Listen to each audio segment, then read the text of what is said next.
And today's broadcast is brought to you by Eclectic Horseman Magazine. Stay tuned for Eclectic Conversations hosted by Emily Kitching.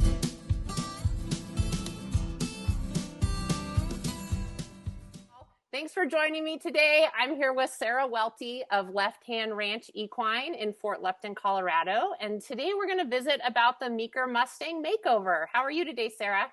I'm great. How are you, Emily? I'm doing awesome. Good. Awesome. Well, for folks who may have not heard about the Mustang Makeover, why don't you tell us a little bit about it and how you got involved?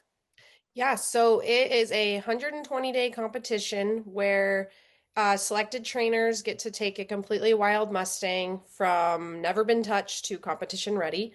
And I've always wanted to do a makeover, and the reason why I chose Meeker is because it's local to Colorado.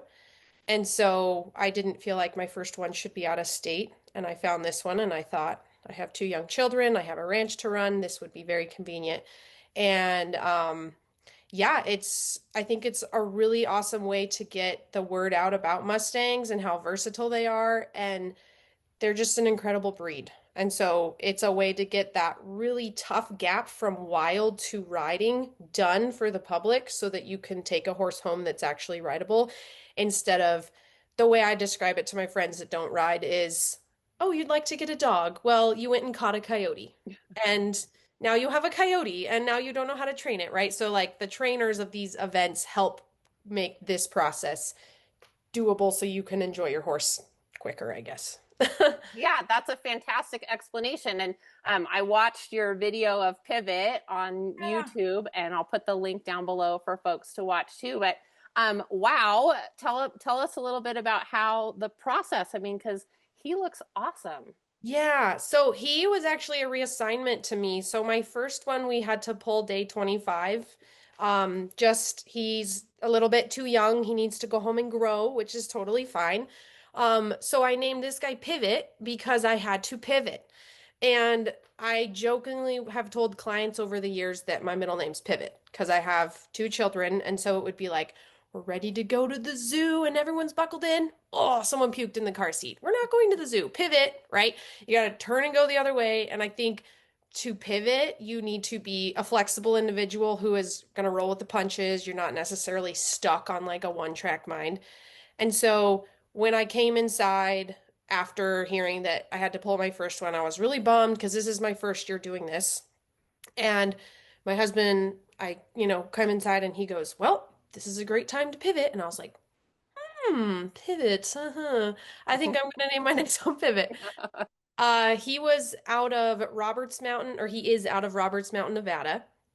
And I got him from Canyon City Holding Facility is where I was able to go pick him up at. And super standoffish for about the first 4 days. And in the back of my mind, the timeline was ticking because everyone else was at day 31. And I'm like, tick, tick, like the ticking's getting louder. And I'm like, oh my gosh. I mean, my first one, I think we did a ride by day 6 on my first one. And this guy, I was day 4 and he was still like, no, you're not going to touch me. So I felt the rush and I felt the pressure. And he's really taught me that I just have to slow my roll. I'm in my own timeline, I'm a very competitive person. So I had to just like take some breaths and say, I'm just going to do the best I can with what I have. He was very like, I don't want to say he would disassociate, but he would like, when you would go in to be with him, he would lower his head and just like freeze and be like, no, no, no, no, no. Like you could tell mentally he was across the pasture and I was in with him. But once I was able to get the touches done and I got his neck tag off and a halter on, he realized, oh, these people have fingers and when they scratch me, it feels really good. And oh, these tiny little humans are going to help me do all my things, Yeah. Yeah, and he is turned into just the sweetest horse. He has so much try. Very low spook, and I don't say that lightly because I train professionally. That's what I do for a job. And so I ride during the school year, I ride 4 horses a day, and working with him, I'm just like, you are so calm. Like not a lot phases him. But yeah, he's 15-1 as a 2.5-year-old, 3-year-old, so he's really big. So it just took me a bit to get to him, and once I got to him, he's turned into this sweet, very willing Mustang. Yeah, cool. So now is this the first Mustang that you've worked with at all? No, so I've worked with Mustangs for the last 12 years, Okay. and the breed I grew up riding with the Western Airs, Mhm. and so I rode Mustangs there, and I didn't really know I was riding Mustangs. They throw you on a horse and you go Mhm. and you ride. And so about 2000, yeah, I guess it's like 13 years ago, 2012, I started my first Mustang, and I love how range-wise they are. They are so smart. Mhm. They they think different than domesticated horses, and I just appreciate their brains. So he is, I don't know what number he would be, but yeah, I've been working with them for a long time. So Mhm. Expand on that a little bit more. Like talk about like for somebody who's never ridden a Mustang or ridden a Mustang yeah. out, like talk a little bit more about the differences from the domestic horses you've ridden. Yeah. Mustangs, when I say range wise, they are just so, like I jokingly say they like walk around with a clipboard and they'll be like, okay, that looks safe. My mom says it's safe, check, and it's on the safe list. So if you present things to these horses as safe and something to be curious about right out of the gate, they will portray them as that. They Mhm. don't usually have like the ones I've worked with, they usually once you've showed them that it's something safe and that they have trust in you, they'll go anywhere for you, which is why I love them. Um, they're very smart to where once I've crossed a topic with them, usually they've noted it and said, okay, that is a tarp. It's in a different situation, but it's still a tarp, and the lady on my back says it's safe. So, okay, and they are smart. They remember versus some of the domesticated horses I work with, it takes weeks and weeks and weeks to be like, oh, it's a tarp. And you're like, yes, it's still a tarp. It's still the kids on a trampoline. I love all breeds of horses, but I appreciate the brains of the Mustangs because they go through their life with that survival instinct. And so when they've found you to be a partner and you've proven yourself to be a trustworthy partner, they'll be like, oh, bridge.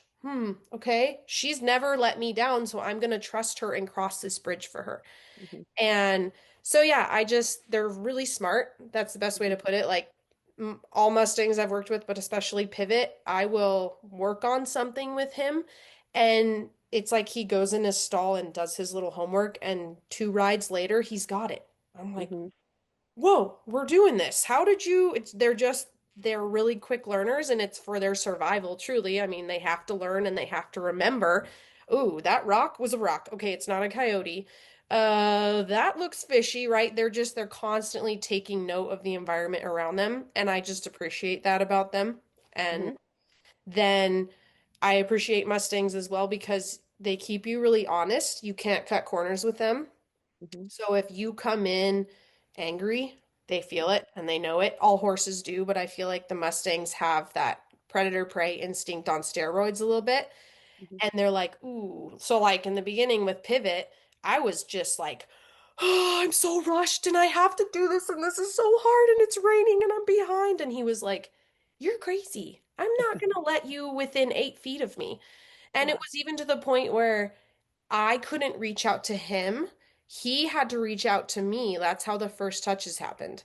Mhm. And he had to be like, you smell like cheeseburgers and you're crying and you're kind of off. Your energy's a little off. I'm gonna go ahead and touch you because I don't quite understand you yet. So long answer, I appreciate their brains and how much they think Mhm. before they jump to conclusions, I guess. Yeah, yeah. You touched on it a little bit there. Like at the start, you were feeling the time pressure. Yeah. Um, Being in a competition, has that changed anything? Has it changed anything besides feeling that pressure at the start in your approach for this event?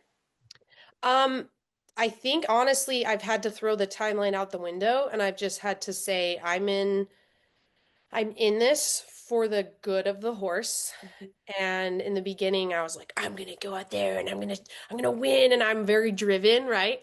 And when I got chucked back, I was like, no, I'm just gonna go see what happens. And ultimately, I don't want to say I've slowed my process down, but I work him 6 days a week. Mhm. He gets one day off. He's on my property, so he's watching my kids, my dogs, clients, so he's getting a lot of exposure. And I've had to take the rush and just throw it out the window because, I mean, with anything, rushing never does you any good. And I also want to get to the end of this and have a horse that actually approaches me in the paddock and doesn't see me coming and, ooh, here she comes again. We're gonna work for 3 hours. It's like, no, we're gonna work for an hour and a half, 2 hours a day and do the best we can. And I just, I guess the way I put it to clients is it's like if you go to a workout instructor and they push you for 4 hours, 4 days a week, and you're so sore, and then the next week comes and you're just like, I'm not going back because you pushed them too hard too fast, Mm-hmm. and their muscles are sore and their brain is full. So I just feel like I listen to him, and if he's getting flustered and confused, I'll break it down or we move on to something else and we come back to it because I don't ever want to push him past a threshold to where he just like explodes and shuts down on me. I don't ever want that. Yeah, yeah. You mentioned before you were talking about that the Mustangs are a super curious breed. Mm-hmm. Can you talk a little bit more about how you use curiosity in your training process? Yeah, so I always want to encourage any curiosity a horse has, I want to bring it out and encourage it because that allows them to understand. Mm-hmm. So rather than being afraid of something and just running from it, I want them to go explore it and see it and smell it and paw it. And that allows them to have a greater understanding so that they don't have to see that as an object that's, I mean, I already said that, but like something that's fearful, something that's going to eat them truly is what they think. Mm-hmm. Um, and then with me, I always think if I'm curious about something, the more I learn, the better understanding, and then I can conquer it and move on to bigger things. Mm-hmm. So I use like it's technically it's negative reinforcement training, but it's pressure and release with attunement. So that attunement piece is extremely important to me because I want to be there in the moment that they click and they go, "Oh, that was it. Release. Walk away." So you're afraid of the saddle that's sitting in the middle of the arena because it wasn't there yesterday. So Mm-hmm. when you run from it, I'm not going to release on that. I want you to walk up, and the second you kind of he dips his nose in and like engages with it, I release there and I praise him. Mm-hmm. I want him to be curious. I never want it to be where, those horses that have decided that, well, I bucked my owner off in this end of the arena last week, so I'm going to try it this week. And then every single week that corner is an issue and it Mm-hmm. becomes something that it doesn't need to be. So curiosity too is just it's going to bring out their personality, and I want these horses to not just be like mindless zombies that are machines that just go to work for me. I want Mm-hmm. them to have personality, and I want them to feel like they can be a horse around me, you know. Mm-hmm. Mm-hmm. What that term you used, attunement? I've not heard that before. Can you expand on that a little bit? Yeah, so attunement, I got that word from Warwick Schiller. Um, he is a phenomenal trainer that I read all of his books. So attunement would be I'm right there when the moment happens to notice. So Mm. a good example that I use is if people have left their horse tied to a trailer and they'll say, I'm just going to leave him tied because he needs to learn how to stand. Well, if you're not there when the horse stands still, you're not there to notice when they do stand still to release them and take them away. So Mm. the horse learns I'm just tied to this thing. No matter if I stand here or paw, I don't get released. Mm. So I want the attunement part is that I'm basically just there to be like, hey, I saw you. You did a really good job. I love that you just stood still for 30 seconds. It's not what I need in the end goal, but you're noticing the small changes and the small improvements. Mm-hmm. Um, in the same way, if you're teaching a child how to use a pen, if they're fumbling with it and they get their grip right and they're able to write a couple letters, you're right there to say, oh my gosh, you totally did it. I'm so proud of you. Instead of leaving them alone at the table, coming back from cooking dinner and being like, oh, you didn't write? Why didn't you write? You should know how to write. Okay, well, I do a lot of everyday analogies to help people understand Mm-hmm. that like we have to understand how these horses think and how they work. And so the attunement part is just be there to hold them up in their fear, in their curiosity, in their bravery. If your horse chases a cow and had the best time of their life, praise the heck out of them because they did it, right? And just help them to know that you are a part of their journey instead of just someone basically making them do stuff on their back, right? Mhm. Yeah. Cool. Ooh, lots to think about in that. Yeah.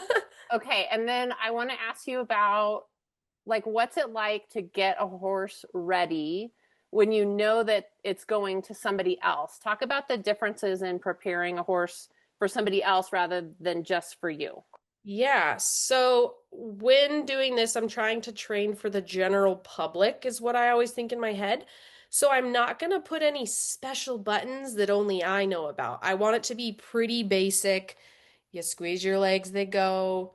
You make a kiss noise, they move. I'm not going to add, like, I personally don't feel comfortable adding buttons like rearing or pawing, like, any sort of things, because I know that the general public might not know what to do with a rearing horse, or they might not know what to do with a horse that wants to sit down because you gave them a cue they weren't aware of and the horse sat down, Mm-hmm. you know? So I think keeping it generalized, keeping everything I'm teaching these horses as the average Joe could understand it. So, like, my husband doesn't necessarily ride, but if I put my husband up on this horse, the horse is going to go, right? He's going to do all the basic things. I can let them know that, hey, if you do a little bit of this, you're going to get this cool movement. But I'm not going to put too many buttons on to where you get a horse that's ultra sensitive and somebody like sets their calf on it and all of a sudden they're leg yielding across the arena and they're like, what just happened? What did I do? Right?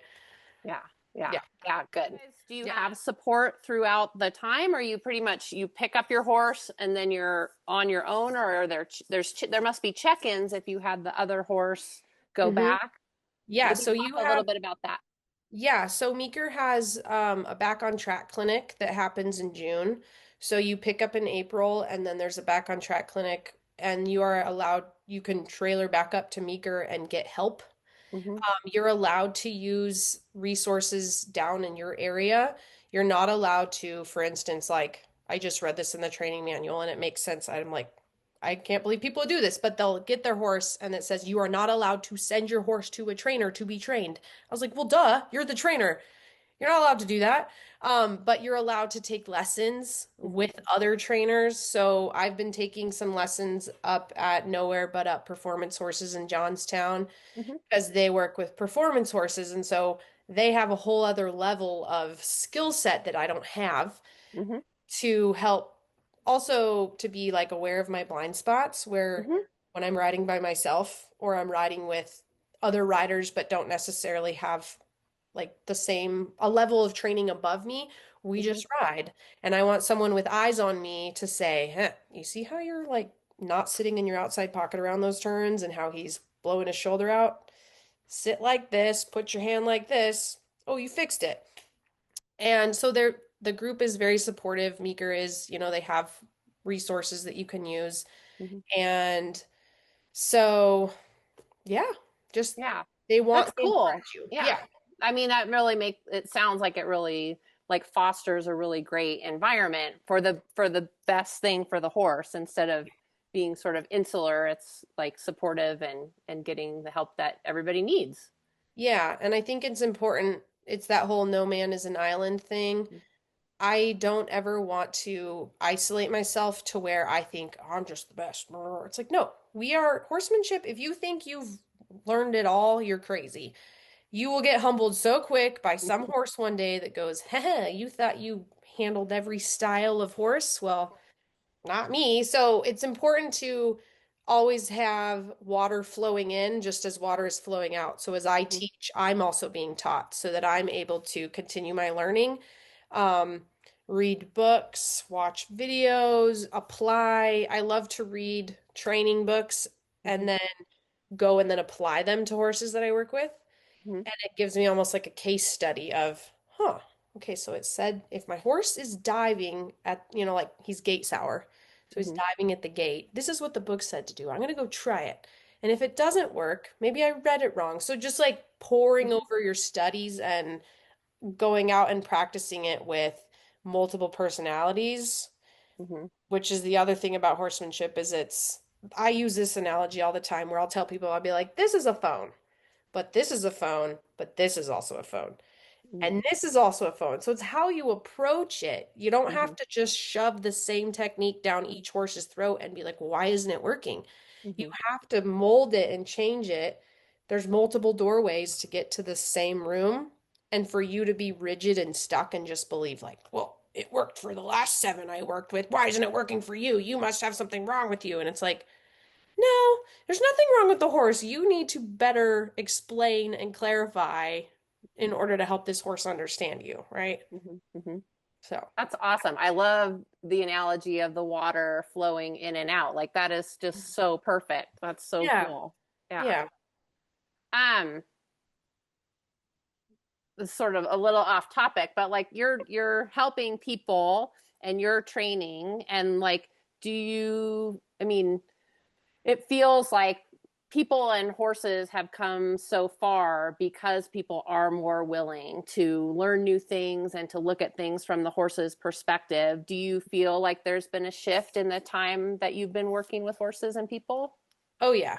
Yeah, I feel I call it the old cowboy way, but the old way of breaking horses. I clarify with people, I go, I don't break horses, I'm taming and training horses. Mm-hmm. I'm not here to break anybody's spirit. I'm not here to break anybody's, physically, I'm not breaking anything. I am here to encourage and foster a horse and a rider to have better communication instead of, I feel, when I was younger, and for generations it was, this is an animal that's going to do what I want because I tell it, and I don't care if it has an opinion or a voice. I'm going to force it. I'm going to use dominance, and I'm going to make it do what I want. And it's like, over the years and over me diving into natural horsemanship, it's, you're helping the horse find the answer and you're setting them up to find the answer. Mm-hmm. So, like yesterday, Pivot and I were working on opening and closing gates. Mm-hmm. So he was getting all antsy and he was trying to fill in my sentence. So I would go to the gate and he would like back up and then he would go left and, oh, and he was just all frantic. So I would, okay, you're allowed to have an opinion and I want to hear what you have to say, Pivot. So let me break it down. So I'd bring him back to the gate and we would stop. And I would praise him right there and say, all I want you to do is stand at this gate. And then I would reach my hand out and I would touch the gate and I would go, cool, just stand here. So you're listening, and I would help him find it so that when he did make a wrong answer and he would go backwards or sideways, I'm not going to get big on him and start kicking the crap out of him. I just go, put a little pressure on him, like, just squeeze my legs a little more, and he's going to find the place of peace. So I say horses, once again to the water analogy, horses are like water. They will always find the path of least resistance. Where is the peace? And if you just continue to set them up with, you went left, there's a little more pressure here. You went backwards, there's a little pressure here. Oh, you went right. Oh, you found it. You're helping them to find, instead of forcing them to Mm-hmm. find it. Like, I'm going to beat the shit out of you if you're over here. Just help them, guide them. And when you, so like the old ways, I feel like we're just, you know, this is a machine and this horse is gonna work and work and work, rode hard, put away wet. Mm-hmm. Don't care what you have to say. You're just a horse. You're an object to be used. And what I try and do with clients and their horses is, I want to be like the communication specialist who brings clarity between the two and help them see, okay, so your horse bit you. Well, let's first check out, is there pain involved? Maybe he doesn't like what you're doing. Maybe his saddle doesn't fit. Or maybe he's just trying to connect with you. He's not sure if biting is okay.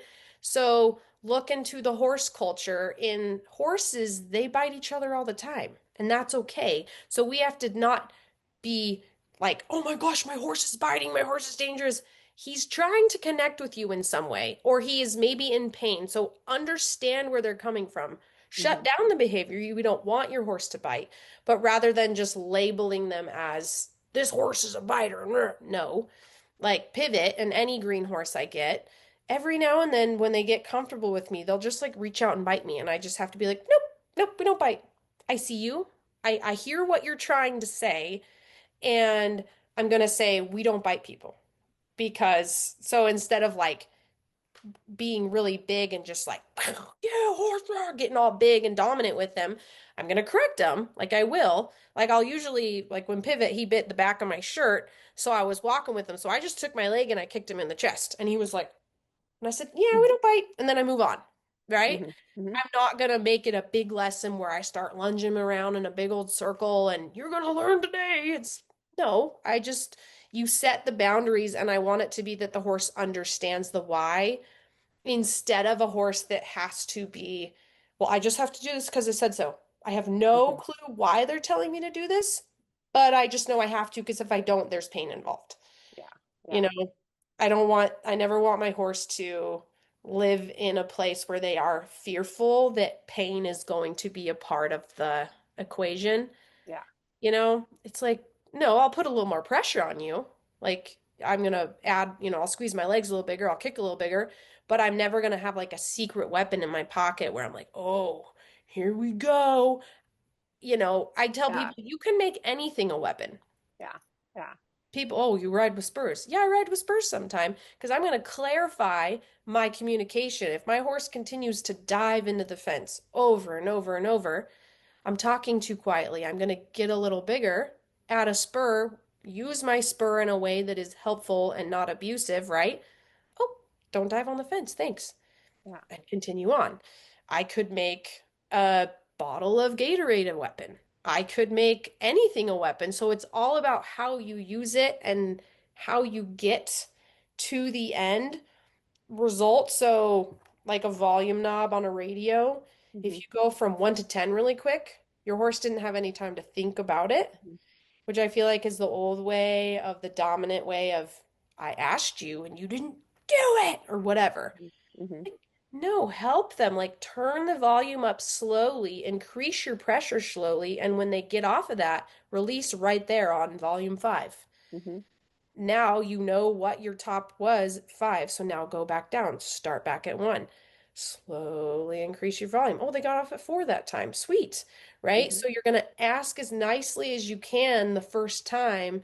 You're not going to jump to these big extreme jumps where people are going, well, he didn't listen to me yesterday, so I'm going to get bigger spurs and a bigger bit, and I'm going to put a tie down on him, and blah. It's like, why'd you jump from 1 to 10? Like, help them understand that they can make the right answer, and there's a way for them to find that on their own terms Mhm. instead of you getting abusive with them. You Mhm. know? So you talked a little bit about like riding a horse that is fearful and Mm-hmm. that feeling of like, and so like maybe describe that, go a little bit more into depth. Like maybe somebody's watching this and they're like, I don't know if I'm riding a horse that is only acting out of fear. Like talk a little bit about the difference between what that feels like to you. Yeah. So if I have a horse that's afraid of a bridge crossing, let's say, there are one I'm gonna help like so the you'll feel it like when you feel a horse underneath of you that's just ready to bolt and they're afraid and then you feel them amping up and their neck's going higher and their back it's like that cat where it's like and their back's going higher. Well, one, I always tell people like slow your roll, break it down for the horse in bite-sized pieces and get off. If you have Mhm. to, get off, right? It's hard for a fearful horse to conquer something on their own, but if they have maybe a companion horse or you on the ground with them, you're going to help assure that horse of, hey, it is a bridge and it is kind of scary and it does have water flowing underneath of it, which makes a weird noise. Like getting down to help understand why they're afraid. Mhm. And sometimes you don't cross the bridge that day, right? So with fear, I just had one leave training maybe 3 days ago, and he was afraid because he was constantly waiting for the other shoe to drop. Mhm. I couldn't get him to get out of just simply, he wasn't a Mustang, but he couldn't get out of just simple everyday survival. Mhm. He didn't understand that when I came in the pen that maybe I just wanted to hang out with him. I had no intentions of getting him out. Maybe I just wanted to sit in here and groom. Mhm. Or I would take him to the round pen and I would stand up from a chair and he would splay out and get these huge eyes and start snorting at me. And I said, well, if a horse is that fearful, there's no way I can proceed on any other training until he understands that I'm just a safe person to be with and he has trust in me. Mm-hmm. So if you have a really fearful horse, allow them to understand that you have their best intentions at heart. Mm-hmm. Back to my analogies. If I set a big old spinach salad in front of my 7-year-old, he's gonna be like, ugh, what? I have to eat all of that? If I blend the spinach into a smoothie with pineapple, boom, he's eating spinach. I've changed the approach and I've allowed him to have, okay, what kind of fruit would you like in this smoothie? I allow him to have a say. And he goes, I want pineapple and strawberries. I go, sweet. We blend it up. It's green. And I go, but it's a yummy green smoothie, right? Like, with fearful horses, you break it down. You don't have to go the full extent. So if your horse is afraid of fly spray, don't just stand there and like, you're gonna deal with this. Just get over it. And you just spray, spray, spray, spray. One, your horse now knows he has no faith in you because you're not listening to it all. He's told you no, and now you're just saying, well, deal with it. I'm just gonna spray you no matter what you say. Make the fly spray bottle a brush. Spray it onto a brush next to him and brush him with it while he hears the noises, right? Everything can be broken down into a more digestible bite. So if you have a really fearful horse, try and get into their into their brain and see why it's scary. And then I don't know, I guess my biggest advice to people is just listen to your horses. And if you're hitting a gap now because your horse is afraid, you pushing them past a big fear is only going to add issues later on, you know? So I use the analogy of like a bridge and you're walking along the bridge and there's some slats missing. I want to go back and I want to fix those slats so that as I'm walking across the bridge, I go, ooh, I just crossed something that's probably going to come back to bite me later. I mean, if any horse person knows this. Well, I didn't really get him okay with granola bar wrappers. I opened up a granola bar wrapper and he spooked one day. Well, then one day, you know, your friend Susie comes out from Alabama and she gets on your horse and she pulls out a granola bar wrapper. You forgot to tell her that we don't open granola bar wrappers and your horse freaks and your horse loses her mind because you didn't fill in the gap earlier on in that training. So I tell people don't rush, like slow the process down, go back to your foundations of trust, respect, discipline, right? All that stuff and just say, I'm going to help my horse understand at these lower areas instead of pushing them and taking them to a rodeo arena and expecting them to be, oh, you'll be fine. It's fine. It'll work out. Well, will it though? I don't know. Yeah. Will it though? I like that. Little, yeah. Yeah. And that's a great analogy. The slats on the bridge. I'm going to remember that. That's good. Yeah. Cool. Yeah. Well, awesome. Well, I feel like we could probably visit all day. But I'm super excited. I'm going to come to the event this year. And so Friday is a horse show and all the riding folks are participating in that. And then the preview is Saturday morning and then the sales Saturday afternoon. Is that right? So it'll be, yep. So that there's enough trainers this year that they're breaking it up into 2 days. So Friday is going to be a Mustang only horse show along with cow work and obstacle work for half of the trainers. And then the next day, Saturday, will be the rest of the obstacle and cow work. It'll also be a freestyle. So all of us actually don't know if I don't know if the in hand are doing freestyle. It's a terrible, I should know this, but the under saddle are doing freestyle. And then after the freestyle in the evening on the 23rd is when the public auction is. Okay, cool. So all of these Mustangs will be up for public auction. And then we are offering further training, like any trainer that says, hey, you want more training after this? Please send him back and I would be happy to train for you. Nice. So yeah, so I have that on pivots because he is, you know, we're going to maybe make it to 60 rides by the time we get to the event.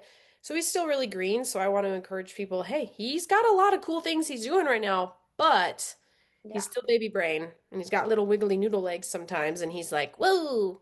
So I'm going to, you know, I would like to help people, but if they're ready to take him on and take him home, then, you know, I'm here if you need to call. So fantastic. Well, I'll put the link to your YouTube video down below. and a link to the Mustang Makeover website. And is there anything else we need to visit about before I cut you loose for the day? No, sounds great. It was so nice to meet you. All right. Well, nice to meet you too. And I look forward to seeing you in Pivot at the event. Yay. All right. Sounds good. All right. Have a great rest of your day, Sarah. You too. Thanks.